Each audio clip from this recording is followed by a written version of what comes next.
Well, welcome to week 2, episode 2 of NTK with T and J. The facts.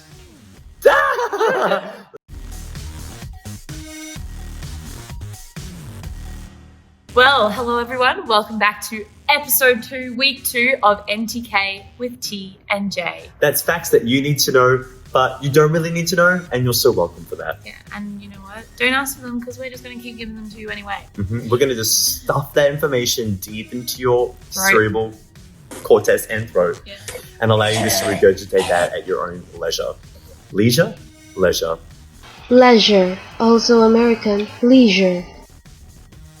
So I guess, obviously right now the world is a little bit crazy. Why are you closed? Tell us why you're closed! We've got some exciting things happening. Coronavirus, pandemic, intense. So with that in mind, we thought, why not do something topical, interesting, educational, and entertaining? So with that, Johnny, please, what are we talking about this week? We are going to talk to you about all things epidemic, pandemic, ones of the past, some honorable mentions.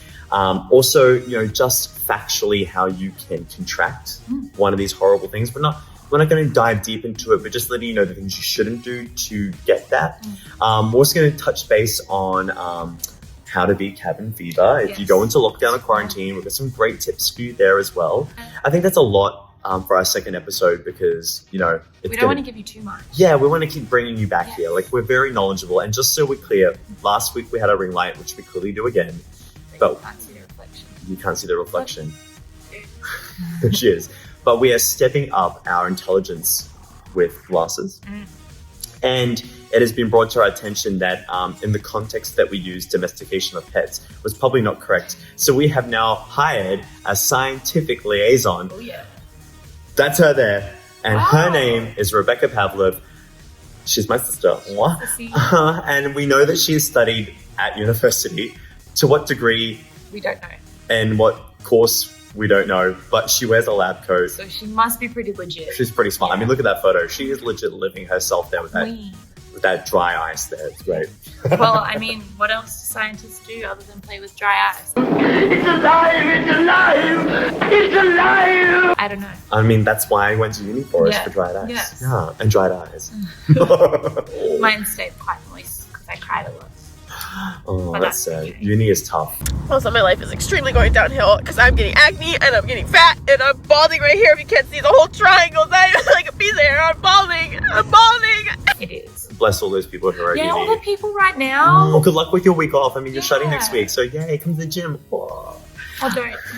Whatever you want to do. So, should we start of what the definition of an epidemic and pandemic is? Yes, please, because confused a little bit. Yeah, look, it rattled my brain quite severely when we sourced this information from Wikipedia. You're welcome. To discover the most layman's terms of epidemic versus pandemic. So, according to the studies on the line, an epidemic is the sudden increase in the number of cases of a disease more than typically expected for that population. Okay. So that's one. The second is a pandemic, and it's an epidemic that has spread over several countries or continents, affecting large amounts of people. So I guess a very good example would be Corona started as an epidemic in China, and then she's just gone bloop, bloop, and then she's everywhere. She's everywhere. She's like the virus just keeps on giving. Oh, so thoughtful. She's even showing us her receipt. She's just going everywhere. She is completely backed by source. And it is very important to me that this video has all the information, all the facts, all the receipts. When I was doing my research last night, I was like, let's find out what the source of coronavirus is. And because I still don't really know, but I assumed it was that person, that's that photo of that person eating the bat soup. Yeah, the bat. But it was like an endomolian. It's like this weird, scaly, four-legged animal thing. Always four-legged animals. I can't remember exactly what it's called, but it was a bit weird looking. But we should stay clear of weird-looking animals. So you should go back to episode 1, week 1, and that was cats and geese, and you're fine that way anyway. So, all right. So that's what the definition of those two are. So basically, when an epidemic goes everywhere, it becomes a pandemic. Hashtag, not sure if that's true, but Beck will check for us. Thank you. Thank you, Beck, bless. So if we know how that happens, how can we contract? So yeah, I wanted to do, because I'm really bored of hearing on the news and at work, this is what you have to do to avoid the virus. So I was like, what if I want to contract it? So I thought, why not figure out the top 3 ways to contract coronavirus or any type of virus. So the first one, do not wash your hands ever. So when you touch things, go to the bathroom, do anything, don't bother washing your hands. The second one is just to attempt to touch a hard surface that you know an infected person has sweated on, coughed on, bled on. Bled. Touch it, put it in your mouth. And then I guess the final one, you do need a friend that is infected, or at least a significant other or a family member. So you want them to either cough on you, open mouth kiss you, or finally cut themselves, get them to bleed either in an open wound you have or in your mouth. And then I guess depending on the incubation period of said infected illness, you just got to wait it out until you're infected. And we're just telling you, just so you're aware of this, we want you not to live this Angelina Jolie, Billy Bob Thornton fantasy. Little blood thing on the neck. Little blood virus. We're just letting you know how you would get it, and this is things to avoid. So disclaimer, don't do this. But instead of going, wash your hands, don't get infected, these are the ways. Yeah, just what we just recommended. Just do what's recommended, Yeah. Just live the life through hygiene. Hygiene, welcome to the stage. Where have you been for the last 35 years? She has been with us, but forever. On the back end. Well, I guess not forever, because they didn't have great hygiene back in the day. Oh, that led to some other type of pandemic. Yes, okay. Well, it was actually a good accidental segue. Oh. So what else I kind of looked at was some of the worst pandemics we've had in history, because I kind of wanted to know where Corona kind of stands with everything that's happened in the past. So I came across 4 that were the ones that kind of stood out to me the most, and I've got some honorable mentions as well. So I guess the first one, which I believe might have even been possibly one of the first, recorded plagues, was the Justinian plague. So she arrived in Constantinople in 541 AD, and she was basically the first version of the bubonic plague. Basically killed, they think, 30 to 50 million people, which was half the population back then. Which is pretty intense, because that's a lot of people. And then I guess savage. The next one was the Black Death, and once again the bubonic is back, baby. So she arrived in 1347 and killed 200 million in 4 years. That's that's epic. A that's long huge. slog, really. Well, she was the one that just didn't come out, guns blazing. She just took her time. She bid her time, and those were her receipts. She just she left and off she went. Yeah, and I mean, so then the next one was the Great Plague of London. Once again, bubonic plague. I guess you could say the bubonic was chronic. Boom. But basically this time around, she ended up resurfacing every 20 to 30 years. And so that kind of ended with the Great Plague of London in 1665. It was the last one, but it was also the worst one.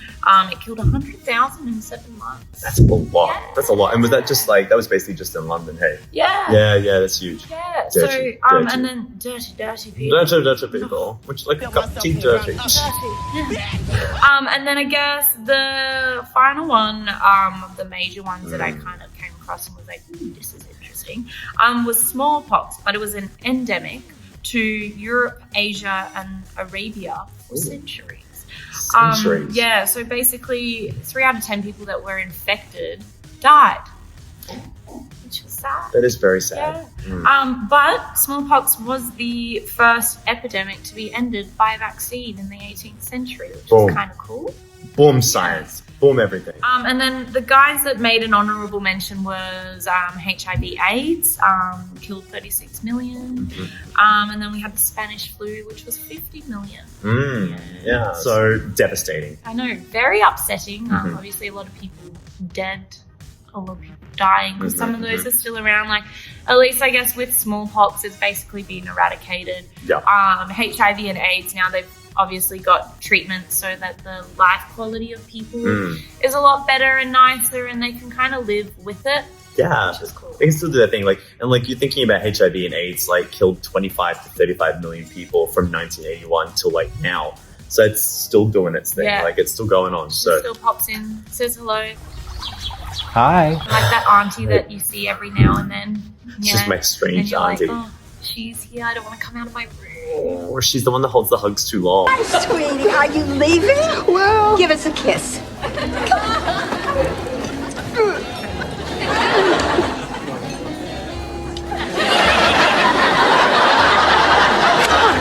Why? Why on the lips? Yes. And slides down the back. She's that black sheep of the family. Or should I just say sheep of the family? There, I said it.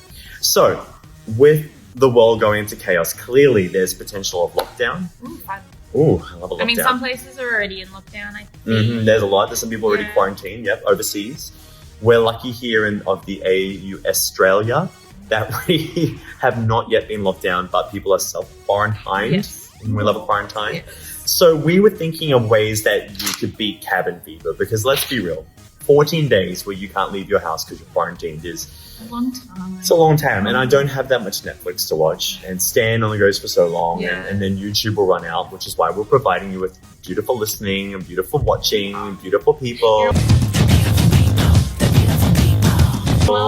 You're welcome. So, according to Wikipedia, again, the source of the world, classes, is that it refers to the distressing claustrophobic irritability or restlessness experienced when a person or a group of people are stuck in isolation.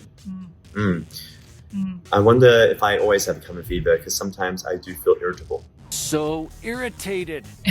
Or is it irritable bowel syndrome? Dance and they were smiling so big. I hope not. It's not, guys. It's not. I'm just hungry half the time. I'm always hungry.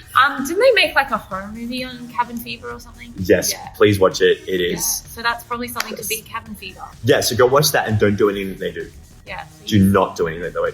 We also have a lot of series of horror movies that we can totally tap at the end of this. So if you're wanting to see some more type of horror movies, please let us know and we will give you those disclaimers.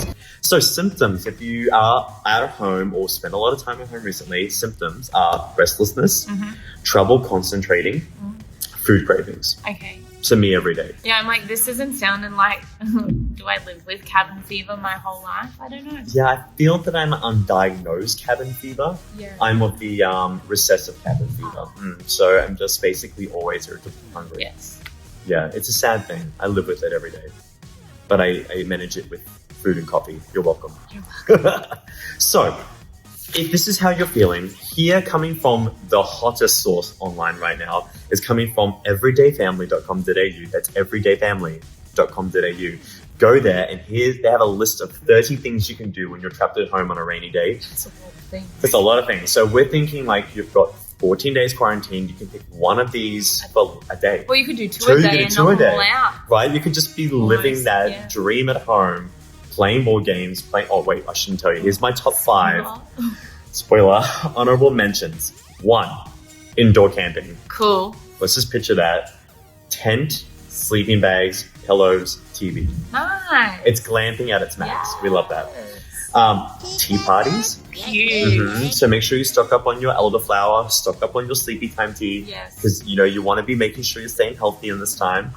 Get some dolls, get like a Raggedy Ann and have a bit of fun with the tea Yeah. party. She loves that. Don't get the one that's cursed from, Annabelle. Conjuring. Annabelle. We don't want Actual- Annabelle there. She's not allowed in. No. We don't want to be quarantined 14 days with her. You'll have to say her name Y'all backwards. dead. Yeah, Y'all dead. you're dead. Number 3 is indoor sandboxes. I feel like that's just messy. There's a ringworm in that too, I think. And I have a cat, so she'll make that her cute litter. Yeah, and then it's like, well, she's ruined it for everyone. Yeah, Plus, then- then you're going to have, like, when you go to the beach, you get sand everywhere, and it's like you're still finding it months later. So it's like, if you bring that into your house, like, how long until it's gone? It's not even glitter. It's not even fun when you find it. You hate it because it's sand. Glitter, you're like, ooh, glitter. Yeah. Sand, ew, no. But we're not judging. If you want a sand party at your house, you do you. I have no lenses, by the way. Okay, number 4 is photo booths. Oh, cute. Yeah, right. So we can go for have a mock wedding, cool. And the other one apparently that I love is Jingo. And you get multiple types of Jenga. There's like ladies only Jenga where it's like there's a drinking one. Drinking one. There's like the who's your secret crush? When you pull it out, you have to answer. Oh, it's Mary across the way. Oh, don't tell her. Oh, Mary, she's always there. Okay, so there were the family ones. My top 5. Yes. Because we're living in 2020. Yes. We have social media. We have, okay, one is TikTok. Learn some dances. Cool. Yes. T's very, very effective on TikTok. If you haven't seen her, she's on some of my TikToks. Clearly, the girl has dance skills. Very much so. The second is doing videos like this because you know videos are fun. Start a podcast. Oh, start a YouTube channel. Yes. Get on Spotify. Hashtag Spotify. iTunes. We love that. Find us on iTunes. NTK with T&J. Listed on iTunes. Netflix, again, is only a limited source, but you might find like the Dark Crystal might get you through that. Yeah, or just like random ones that you're like, I don't really want to watch this. But it's like now you probably don't have a choice. I mean, the top recommendation is totally sex education. You should wash your hands, you dirty pig. I didn't do a poo. Yeah, cool. Yeah. Black Mirror is good because they're like, every episode's different. I really enjoyed the first season of Altered Carbon. Oh, that's Second season, I was a bit like, We haven't got the second season. Oh, Killing Eve, is that Netflix? Oh, I really liked that. I think it was on Stan. Okay. Or SBS On Demand. It's on one of those streaming channels. Really cool. And if you have not seen Sabrina, this is your time to see all 3. Good choice. I have not. I'm still on the newest season of Riverdale, and that's frustrating. I gave up on Riverdale. Like, I think when they were doing the Tree Man. Yeah. Look, I just want to finish it to say I finished it, so I don't know exactly. I did that with Lost. Yeah, Lost is a good one too. Yeah, actually, that's probably a really good one. And if you have Disney, you can watch the 30 seasons of Simpsons. Yeah, or all the Marvel movies. Oh, Schitt's Creek too. Get on that. I understand that, but how do you fold it? Do you fold it in half like a piece of paper and drop it in the pot, or what do you do? Yes. Last season's coming. Don't hate us. It's really good. And my last one is, well, according to Cabin Fever, you're not supposed to have naps throughout the day. You're supposed to live like a normal routine. But I really love a good nap. And I mean, especially when you're by yourself and like there's nothing to do and it's like you just had a good little meal. The next thing you want to do is have a little nap. All the naps. Yeah. And, you know, as much as napping is good, I think I'm going to look at taking up some crocheting. Oh, cool. Yeah, she's going to come with a new scarf next week. It's going to be pretty hot. Also puzzles. Yes. Well, I have a friend in New York at the moment. She put on her Instagram that her and all her roommates bought some like painting supplies and they were painting. That's cute. And I was like, that's a good idea. Well, we can sell them afterwards. Yeah. And I mean, you know, I reckon 9 months from now we're going to have corona babies. Yeah. So that's cute too. So that's also another pastime. I guess we'll make up for all the people that may or may not die. Repopulation. Yeah. In a fun way. Wow. Such good stuff. So hopefully these tips will help you get through the next couple of weeks to months. You know, obviously, like we're saying, don't go lick and kiss and put blood places. But just so you know, instead of saying what you should be doing, we're bringing to light what you shouldn't do. Okay, so hashtag don't get infected. Don't follow my top 3 ways of getting the virus. But that way, if you see someone walk out of the bathroom and they don't wash their hands, you should shame them with a belt. Shame! Shame! Shame! Shame! Shame on you. A really big bell. Shame on you. Shook it. I think that's all for us for this weekend. Yeah, I think so. So if you have a topic that you love a little bit more knowledge about, again, like we said, and you don't want your search browser to be checked, your history, we're fine to have those histories on us. Yeah. We're happy to burden ourselves with this mystery. We take it through sliding into our DMs, through our YouTube channel. You can also comment on our Instagram page as well. We're there, and you can find us on Spotify and iTunes if you want to listen to our sexy voices. Stay safe, everyone. Yes, please. And yeah, just be a little bit more chill. Obviously, it is a really stressful time for everyone, but it is for everyone, not just you. So take a big breath and then just be chill. Act like you like to be acted upon. Just chill out. It's cool. Calm. There'll be enough pasta. Yes. And I mean, Danny downstairs at the power station is doing like cold brew coffee. I think he's going to deliver that home. Yeah. Like somehow. Just support your small businesses. Yeah. We've got a few pubs and stuff around where I'm from that I'm hoping to get some dinner from this week. Cute. That I love because they've got really good burgers. Hellbound, what up? Oh, what up? But yeah, just be chill and stay safe. And stay with the fight. We'll see you next time. Goodbye. Bye.